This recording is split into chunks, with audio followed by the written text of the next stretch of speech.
Pues nada, buenas tardes a todos y muchas gracias por venir aquí. Podríamos haber quedado, por lo que estoy viendo, en el Fiesta y Paz perfectamente, que habríamos ocupado más o menos el mismo espacio, pero en su lugar nos hemos reunido en la Biblioteca Pública del Estado en Albacete, que ha tenido a bien dejarnos este espacio, que para mí ya es muy querido y conocido, porque estoy por aquí metido todos los lunes dándole la chapa a algunos de los presentes. Y ya lo comenté en otra ocasión, aquí fue donde hice la primera presentación de un libro mío, allá por el año 2001. O sea, ya ha llovido desde entonces. Pero bueno, en cualquier caso, muchas gracias a todos. Me alegro mucho de que hayáis sacado un tiempo, le hayáis robado un ratito a vuestras parejas o lo que tengáis para lo de la celebración de San Valentín. Para nosotros San Valentín también es una fecha señalada, pero sobre todo por el día de la matanza de San Valentín que perpetró unos sicarios de Al Capone contra una serie de sicarios de Baxi Moran, de otro gángster. Eso fue en 1929.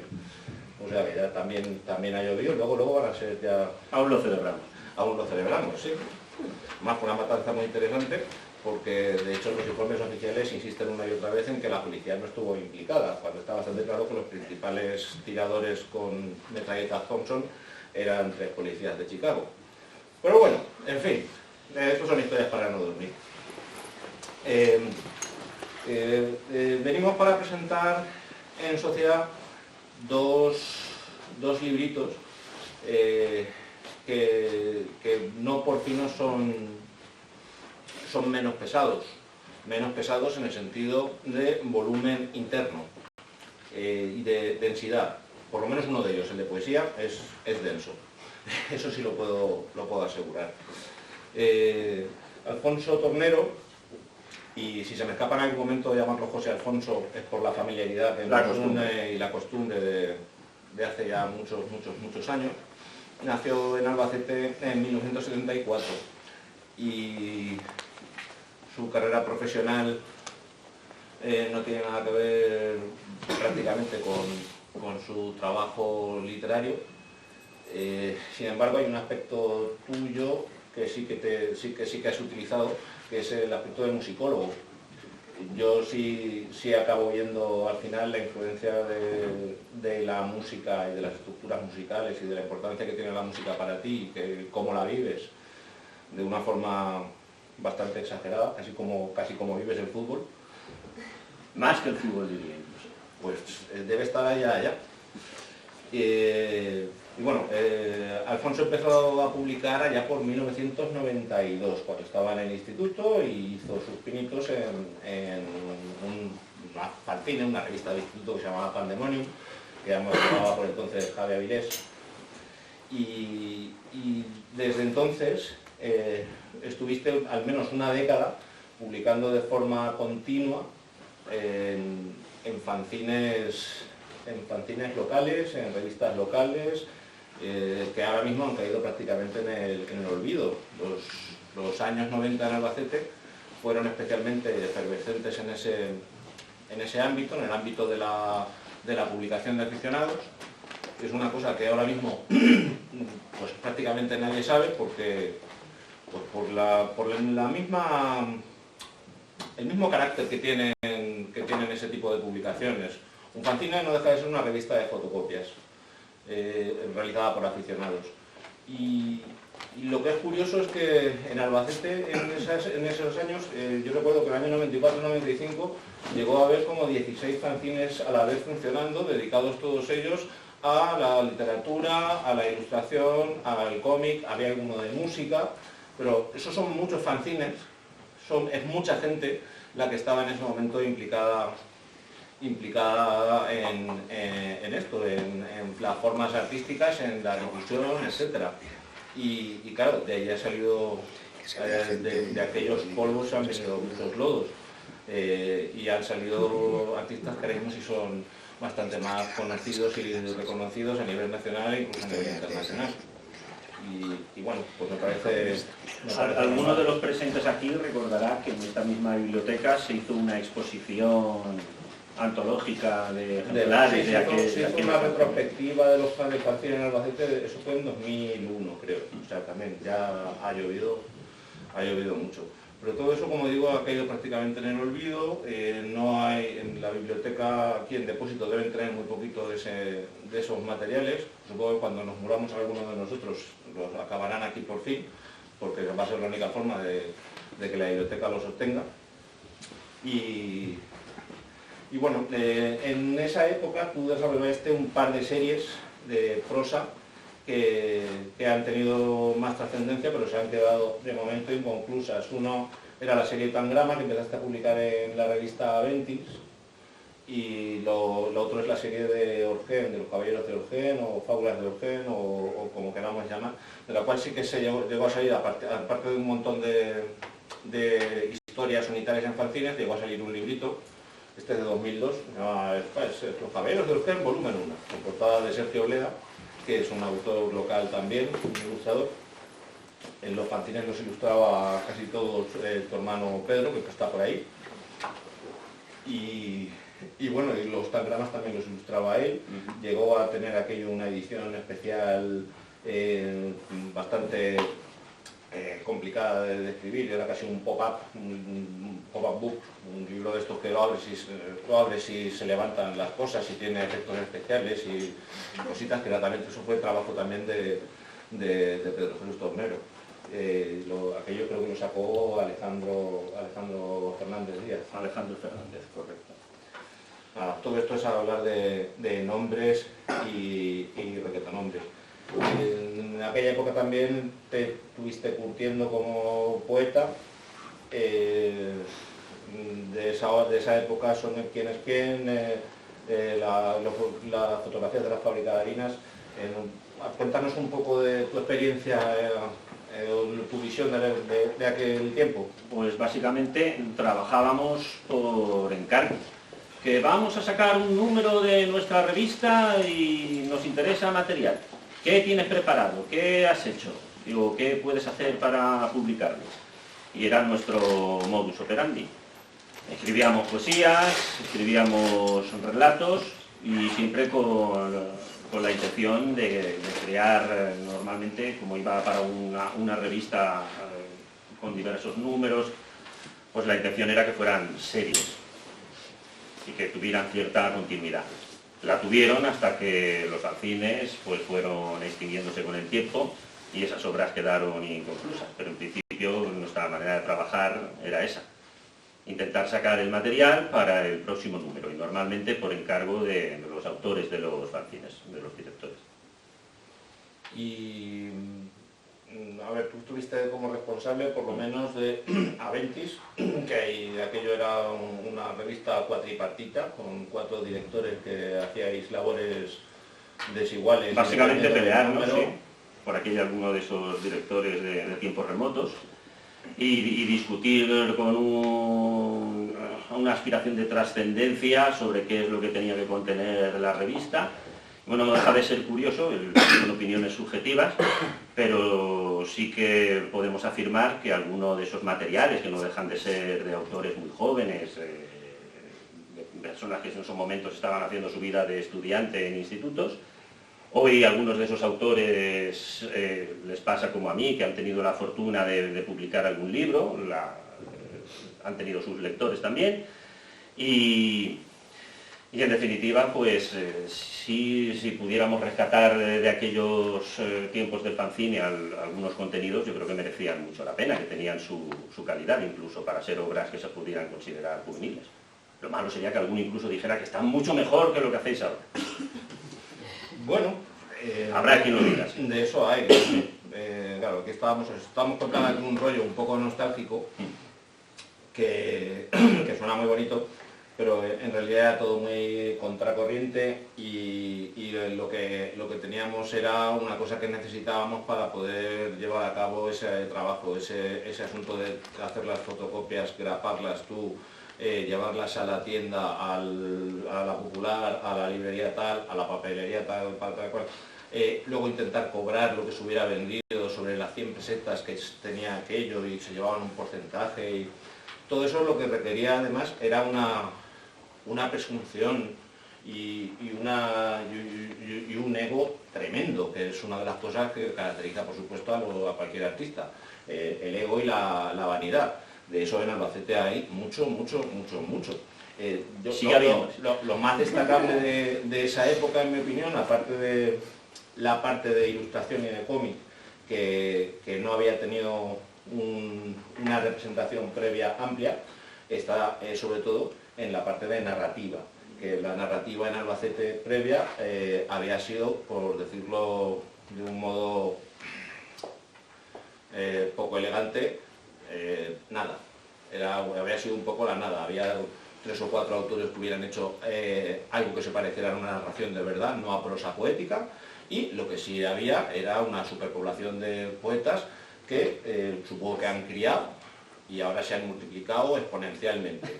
En el año 2009, con Miguel Ángel Aguilar, hicimos una guía de poetas de Albacete en activo, vivos y demás, que abarcaba gente nacida desde 1920 hasta la más joven, que era Carmen Rus, que había nacido en el año 85, 86, el 90, una cosa así, y eran 100 y pico. Yo ahora mismo me dicen que tenemos que hacer ese trabajo de hacer una guía de poetas de Albacete, y creo que prefiero irme a la labradora, comprarme 5 metros de cuerda y ahorcarme.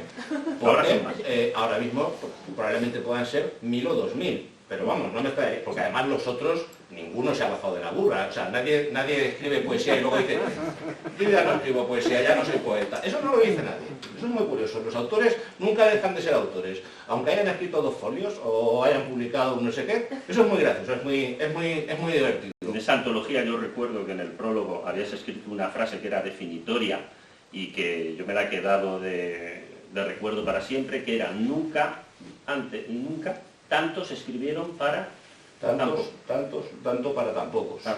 Es decir, hay más escritores de poesía con mucha diferencia que lectores de poesía. De ahí que Alfonso haya publicado ahora un libro de poesía, pues parece que es pues uno más a la eterna lista que podéis comprobar cualquiera. Si os subís ahora mismo a la hemeroteca y pedís la tribuna de los 2 últimos años, iros sistemáticamente a la página final, la contraportada de la tribuna, y os vais a encontrar por sistema entrevistas con poetas de Albacete. Maravillosos, todos ellos, sin duda alguno. Vamos, no me cabe la menor duda, pero todos los santos de los días hay una entrevista con un poeta. Yo lo que os voy a decir es que Alfonso no es un poeta más. ¿Por qué? Por lo siguiente.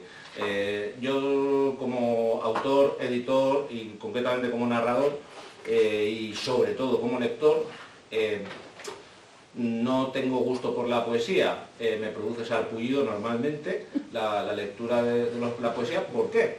Porque los poetas no son David Lynch.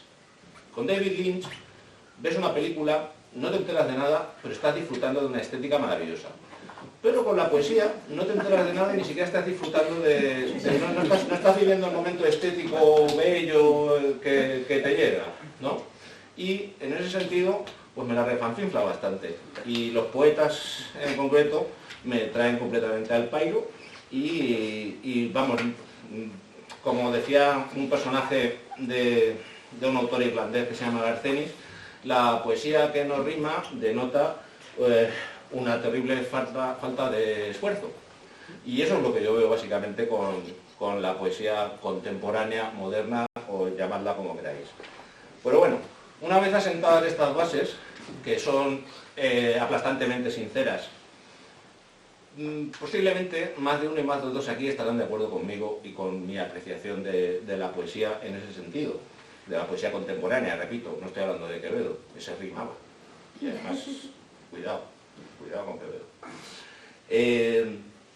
En Ana Parábolas, José Alfonso ha hecho un trabajo bastante curioso, porque José Alfonso sí era de la escuela de escribir cosas que no rimaban, y en este caso no es que rimen, pero sí que se ha molestado en currarse un poco la métrica y las cuestiones formales. De hecho, el título del libro hace, aunque tenga 200 sentidos, hace referencia directa a una figura matemática.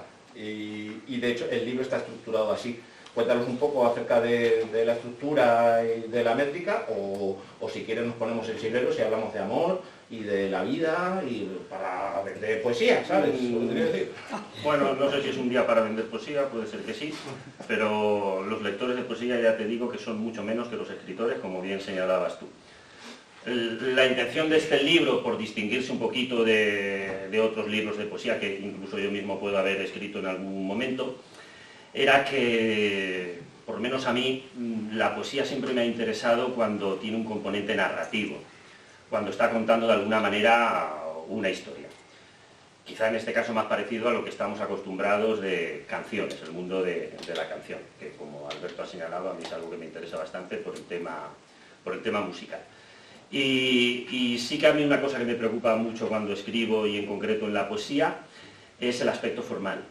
Que no parezca que he cogido un trocito de prosa y le he ido dando al botón del enter donde primero me ha aparecido para que pareciera que eso eran versos, cuando en realidad no era más que una verborrea que yo en algún momento he cortado. La intención es, de alguna manera, que se pueda leer en voz alta, aunque lo estés leyendo para tu propia cabeza, que la estructura de los versos tenga sentido y tenga un sentido rítmico. Después, si alguno tiene ocasión de echar un vistazo al libro, pues también verá que sí que hay esquemas rígidos formales, versos distribuidos de una manera determinada, aspectos del texto que se repiten o no se repiten, y que de alguna manera yo creo que generan, aunque sea en el subconsciente, algún tipo de esquema formal que ayuda a entender que eso pueda ser una poesía y que de alguna forma transmita un mensaje de una manera mejor de lo que lo puede hacer la prosa, con la intención de que eso se distinga de lo que es una prosa. A mí lo que me gusta decir cuando alguien me pregunta que cómo defines la poesía o en qué distingues la poesía de otro tipo de género, es que por lo menos ya que haces el esfuerzo y lo llamas poesía, y no lo va a leer nadie porque hay más escritores que lectores, que cada palabra que estés poniendo cuente de alguna manera mucho más de lo que lo haría en un texto de prosa o de narrativa como consideramos normalmente. No sé si has conseguido mantener la atención de todo el mundo, a mí me ha costado un poco seguirte. Sí, era muy complejo, ¿verdad? Porque lo que has contado aquí, a ver... El resumen es que parezca poesía, no que has hecho una cosa que lo llamas tu poesía, vale, pero que no es lo que tradicionalmente entendemos como tal. Vamos a hacer una cosa así, una serie de preguntas rápidas sobre el libro. ¿Hay sexo? Hay sexo, tiene que haber ¿Hay sexo. mucho sexo? Para mayores. ¿Hay mucho sexo? Hay suficiente sexo, espero. Alguno dirá que poco. ¿El sexo que aparece es explícito? En determinados momentos sí. ¿Está basado en hechos reales? Algunas cosas sí y otras son puras fantasías, como no podía ser de otra manera. No voy a preguntar si son las sexuales. Vale, yo he leído el libro y ¿son cuántos poemas son en total? 27. 27. Bueno, pues yo diría que yo entiendo bastante bien y llego a captar la idea de lo que me está contando y reconozco como una historia que me pueda interesar narrativa, digamos que un 50% del libro por lo menos.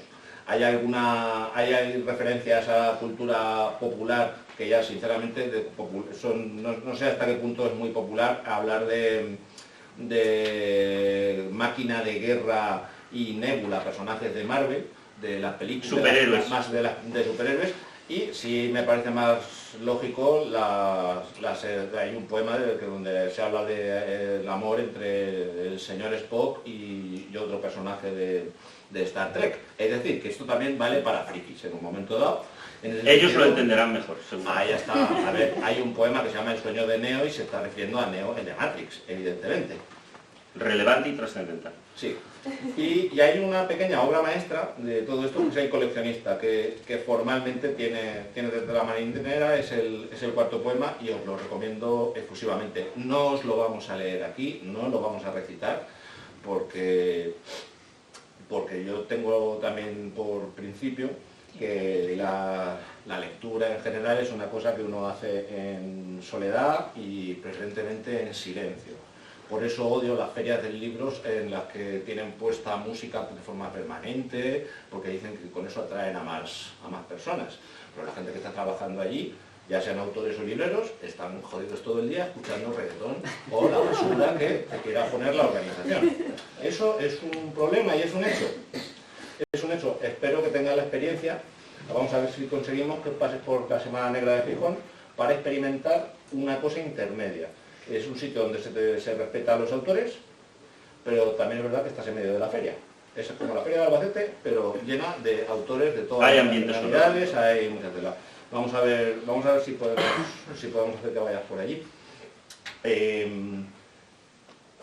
No sé si procede preguntarte, ya que estamos en harina, por la gestación de Anaparábolas, porque este libro creo que ha cumplido exactamente un año.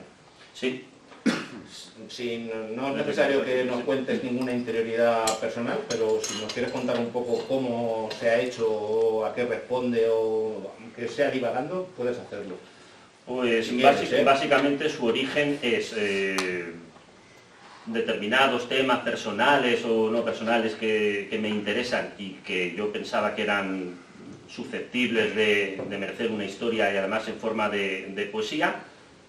Tuve por fin disposición de tiempo de hacerlo y se habían ido acumulando simplemente. Creo que muchos escritores funcionamos así, sobre todo en lo que es el tema de poesía. No me siento y digo, tengo que escribir un libro de poesía porque tengo pensado publicarlo y me lo han encargado. Eso sería más el otro campo que luego quizá trataremos. La poesía imagino que se entiende como algo más personal. Y cuando ya hay una cierta acumulación de ideas, pues vamos a ver si de esto sacamos un poemario, sacamos un libro que además pueda interesarle a algún lector. Y básicamente esa es la gestación, tener las ideas, luego empezar a estructurar la forma que mejor les puede convenir y de ahí sacar, si tiene sentido, y yo creo que en este caso sí que está pensado así, una estructura que pueda venderse como un libro, como una obra unitaria que tiene un sentido general que el lector puede más o menos seguir hasta cierto punto. Es decir, son historias que yo creo que se entienden. El término parábolas, si sois más o menos religiosos, sabéis que se refiere a historias que encierran un significado distinto o de moraleja o de enseñanza a lo que en principio se ofrece en el cuento de turno, y la intención es esa. Si de alguna manera el lector luego encontrara otros significados, eso es una cosa que es lo que soñamos los escritores, ¿verdad? Que llegue el lector a explicarme lo que he escrito que yo no me había dado cuenta. Eso es una experiencia que yo la he tenido a veces y digo, muy bien, he llegado incluso más lejos de lo que yo quería y he escrito una cosa que no sabía que había escrito. Eso sube el ego muchísimo, más de lo que Alberto nos ha comentado antes del ego ya general y nativo de los escritores.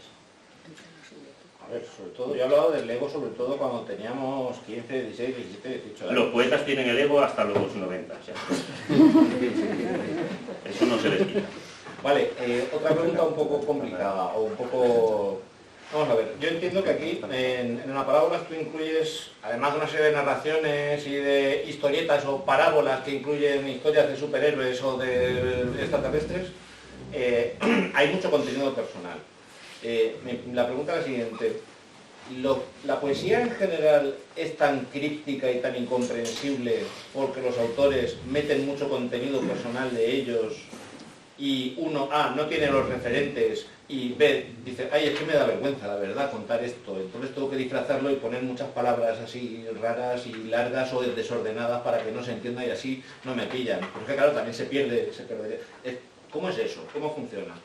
Pues de dos formas, básicamente. Primera forma, le estoy escribiendo en concreto a unas personas determinadas que ellas lo van a entender de manera mejor porque sí que van a pillar esos referentes que son un poquito más oscuros. El lector que no tiene esos referentes pues puede verse un poquito más perdido, o si tiene algo de universal y de general el poema en concreto, pues a lo mejor saca algo que le pueda interesar también. Pero esos poemas van dirigidos más en concreto a algunas personas que sí que puedan tener esos referentes de qué significan. Y lo otro que también lo hemos comentado algunas veces es que ahora mismo podemos usar cualquier referencia crítica que queramos porque hay internet. Entonces los poemas son muy aburridos y luego no tienes que buscar en internet lo que ha puesto el escritor. Y mi experiencia, que ya lo he visto, es que cuando alguien se ha molestado verdaderamente y ha dicho, uy, esto me interesa, pero no he entendido a qué se refiere con esta mención a este personaje o esta palabra en concreto, lo busco en internet, lo descubro porque estaba en la primera página que salía y resulta que me siento más listo como lector y me he identificado con el escritor. Eso es un truco baratísimo que últimamente funciona bastante bien. De ahí que el cripticismo se perdone un poquito si es que lo... A ver, así es como hiciste unos poemas que hiciste, que aparecieron simultáneamente en Ana Parábolas. Esto tiene... ¿Hoy qué es? Sí, es el 14 de febrero. Imagino que no. San Valentín. Mi planeta. Salió el día 20 y tantos de 27, 28, 29 de diciembre durante el Reto Fanzine de Albacete, que es un evento que organiza Juan García, que ahí lo tenemos, que es el que intenta mantener vivos a un montón de, ya somos casi abuelos, haciendo fanzines y repetiendo fanzines. El caso es que salió a la vez esto y la tauromaquia de Mortimer, que lo tenemos ahí atrás, hoy lo tenemos de cajero, a pesar de que es un pintor, es ilustrador, es exlibrero y tal, pues hoy lo tenemos como exlibrero. Alfonso hizo unos poemas para esta obrita, Por encargo. tirada de 50 ejemplares y que coinciden exactamente con el tema este de del cripticismo, ¿no? Pero está muy bien, estos eran en decasílabos, ¿verdad? Son endecasílabos. Son, no lo eran, sí. Y no, que sí, que esto era un ejemplo de lo que estabas diciendo. Eso en concreto que tienes ahí son falsonetos cortados. Eso también es otra de las grandes aficiones de aquí el amigo, y es el inventarse nombres para formas poéticas nuevas o distintas. Y aplicarlos a rajatabla. Sí, Eso es lo único que le da sentido a la poesía. ¿no? Está muy bien tener un poeta que intenta definir formas y que encima les da nombre y con todo el morro del mundo y sin ningún tipo de problema ni de... Y en 50 años seguidores de la corriente. Sí, no, eso es curioso, hombre, pero es seguidor de la corriente de uno de los poetas respetables, en mi opinión, de Albacete, de Julián Cañizares, que está en el exilio cordobés desde hace mucho tiempo.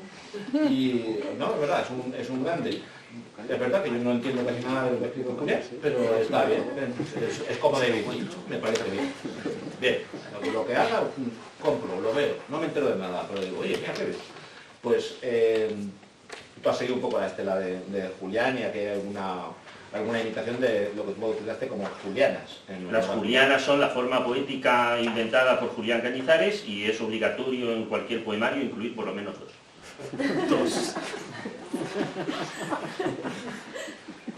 Si no, no seríamos coherentes con la tradición. Esto que estáis oyendo, no es broma, es que no es serio. Si habéis estado en los últimos 20 años en 3 o 10 presentaciones de un libro de poesía, no creo que hayáis oído en ningún momento nada que se parezca a lo que estáis oyendo. Cosa que también creo que es de agradecer en un momento dado, porque cansa un poco siempre el escuchar a un presentador, el autor, autora y tal, que simplemente parece que les falta alguna vértebra